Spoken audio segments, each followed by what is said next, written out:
Hello, this is Dr. Mark Taylor, National Director of USA 180 in Atlanta, Georgia. And this is a message to Congressman Barr, who is running on the Libertarian ticket for President of the United States. And after reading Mr. Barr's record, he seems to be very, very conservative, as it doesn't really disclose much else. But being that it is a conservative record, I would like to make him aware of a situation, and we have tried to contact his office several times, and I know he is busy traveling and campaigning. But I want to make him aware of a situation with Scott Loper. Scott Loper is a former New Jersey police officer. He moved to Canada in 2000. He was falsely arrested, charged with no crime, tortured for the first several months, and held for a total of 4 years. During the same time, his 3-year-old son went missing.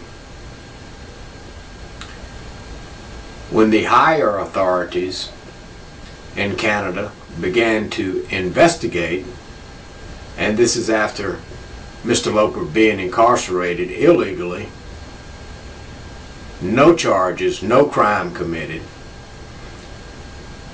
that they became fearful that he would be discovered, as the investigation was on the Durham Police Department and criminal activity going there. And the reason that Mr. Loper ended up illegally incarcerated was that he had spotted this activity himself, and he had the goods on them, and they found out. So they threw him in the back of the police car after beating him profusely, and he stayed incarcerated for 4 years. Blatant violation of Article 36 of the Vienna Convention. He was never given an opportunity to speak with an American embassy or consulate. Now, once the higher authorities in Canada began to investigate further into this, in fear of Loper being found out, having the first 2 years served in an old prison in the dungeon levels, which has now been torn down, and I think it was called Whitby, he was kept, he was tortured, he was fed food that had human feces in it.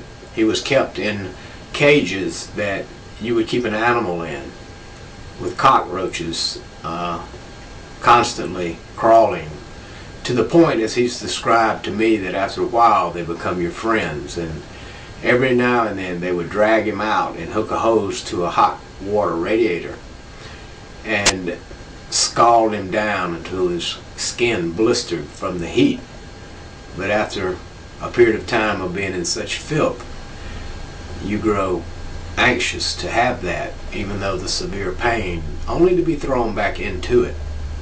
And then he was moved after 2 years to another location. And being an ex-police officer as he is, they're not supposed to be intermingled with general population, especially in the high max prison that they put him in, and even went as far as to post a sign above his cell, ex-police officer. Now, when the higher investigation started, they took Mr. Loper and dumped him on the American border, hands and feet still shackled. Mr. Loper went eventually to Congressman Hoyer and to the State Department. After an investigation, the State Department, Congressman Hoyer, decided not to act upon the issue. Canada completely denied that Loper even lived in the country, much less being incarcerated. Only by the grace of God that Scott Loper escaped alive, and he managed to smuggle and get a piece of paper out that proved that he was there. And once presented with that, their reply was, "Oh, that's Scott Loper." Then they presented to the State Department a document. It wasn't even a forged document. The document had no signature at all on it, claiming that Mr. Loper had waived his rights. And the documents are readily available. The State Department has them. Scott Shields, his attorney, has them. We have them. And you certainly can get access to them if you call us at 404-287-0414, or you can go to scottloperstory.com, and his attorney can be contacted through there. But nevertheless, there's nothing been done in this situation. It's a blatant violation, as I have stated, of Article 36 of the Vienna Convention. And his son will be 11 years old. This took place in the year of 2000.